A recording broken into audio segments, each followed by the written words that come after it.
Участники детских движений республики встретились в Якутске. В столице Якутии организовали ежегодный республиканский фестиваль единого детского движения «Стремление» под эгидой главы Якутии. Для участников провели различные конкурсы и игры. На мероприятии побывал наш корреспондент Лев Нетесов.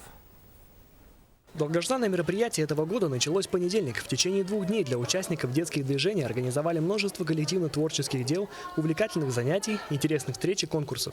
Некоторые команды, например, из города Айхау, участвуют впервые, однако приехали не с пустыми руками. У нас были 3 социальных проекта, и одна девочка у нас уже победила.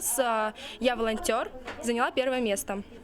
Что еще? У нас была игровая программа, подвижно-развлекательная. То есть был квест, к нам приходили ребята, мы проводили с ними конкурсы, показывали им движения из танцев, они за нами повторяли, то есть получали позитивные эмоции. Также приняли участие в конкурсах и ученики 2-й школы поселка Жатай, которая славится юными спасателями, занявшими призовые места во всероссийских конкурсах. Дети принимают участие в различных конкурсах. Вот в этом году у нас был звездный год.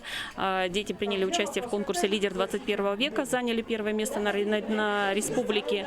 И мы поехали в Москву, представляли свою деятельность в городе Москва. Основная цель мероприятия – привлечь подрастающее поколение к творческой и позитивной деятельности, а также помочь им обменяться опытом, дать возможность проявить лидерские и организационные способности. Это повод для того, чтобы взаимодействовать, разрабатывать какие-то совместные проекты. И нам, организаторам, очень важно учесть мнение детских общественных объединений, учесть особенности, специфика работы детских общественных объединений, которые созданы и работают на местах. По окончанию фестиваля для команд провели концерт музыкальным и хореографическими выступлениями, а также объявили победителей по 8 номинациям.